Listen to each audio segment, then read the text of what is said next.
Assalamualaikum warahmatullahi wabarakatuh. Alhamdulillahirrabbilalamin. Wabihi nasta'in wa'ala umuri dunya waddin. Wassalatu wassalamu ala ashrafil anbiya wal mursalin Sayyidina wa maulana Muhammadin wa ala alihi wa sahbihi ajma'in, amma ba'du. Dalam video kali ini saya akan membahas tentang modernisme dalam Islam. Sebelum kita mulai pembahasan, saya akan memperkenalkan diri. Nama saya Muhammad Harun Nasirin dari Prodi PAI Pendidikan Agama Islam yang diampu oleh dosen yaitu Bu Aida Arini MPDI. Oke, langsung saja ke pembahasan. Modernisme dalam Islam adalah sebuah gerakan yang bertujuan untuk memperbarui pemahaman dan praktek keagamaan dalam Islam agar lebih sesuai dengan perkembangan zaman dan kemajuan ilmu pengetahuan. Gerakan ini mulai muncul pada abad ke-19 sebagai tanggapan terhadap tantangan modernitas, kolonialisme, dan keterbelakangan umat Islam dibandingkan dengan dunia barat. Berikut ada beberapa yang ingin saya bahas dalam video kali ini. Yang pertama adalah globalisasi dan identitas keislaman. Globalisasi membawa pengaruh budaya dan nilai-nilai barat yang kadang bertentangan dengan ajaran Islam, sehingga bisa mengancam identitas keislaman tersebut. Nah, dalam pendidikan agama yang kuat dan berbasis pada nilai-nilai Islam harus ditanamkan sejak dini. Selain itu, komunitas muslim perlu memperkuat jaringan sosial dan budaya mereka untuk mempertahankan identitas keislaman dalam masyarakat global. Yang kedua, teknologi dan media sosial.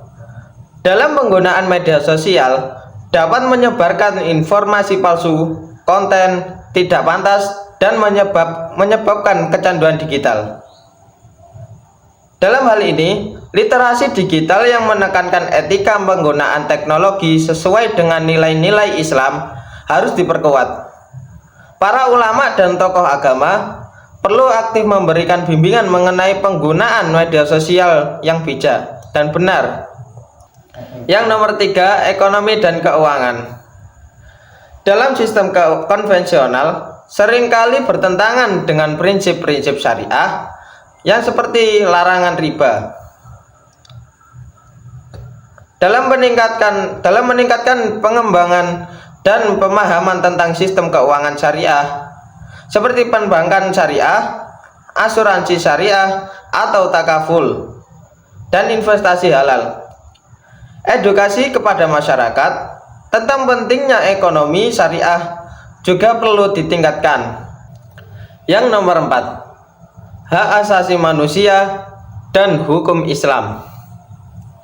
Dalam konflik antara prinsip-prinsip syariah dengan standar internasional hak asasi manusia atau HAM, terutama dalam isu-isu seperti hak perempuan dan kebebasan beragama, maka dalam hal ini kita harus melakukan ijtihad atau penafsiran hukum Islam yang kontekstual dan relevan dengan zaman modern ini, serta dialog antara ulama, cendekiawan, dan aktivis hak asasi manusia untuk mencari titik temu yang menghormati prinsip-prinsip syariah dan hak asasi manusia. Yang nomor 5, pendidikan. Dalam permasalahan ini, kurangnya integrasi antara pendidikan agama dan pendidikan umum, yakni kurikulum yang seimbang antara ilmu agama dan ilmu pengetahuan umum harus dikembangkan. Sekolah-sekolah dan institusi pendidikan perlu mengajarkan nilai-nilai Islam dalam konteks ilmu pengetahuan modern ini. Yang nomor 6, lingkungan dan kesejahteraan. Krisis lingkungan global seperti perubahan iklim dan polusi menuntut respon dari perspektif Islam. Maka dari itu, kita perlu mengkampanyekan prinsip-prinsip Islam tentang menjaga lingkungan seperti tidak berlebihan atau israf dan menjaga keseimbangan atau mizan. Umat Islam dapat berperan aktif dalam gerakan pelestarian lingkungan tersebut. Nah, itulah tadi dari pembahasannya tentang pentingnya modernisme dalam Islam.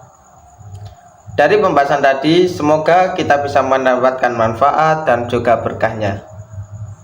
Di sini saya akan akhiri. Wassalamualaikum warahmatullahi wabarakatuh.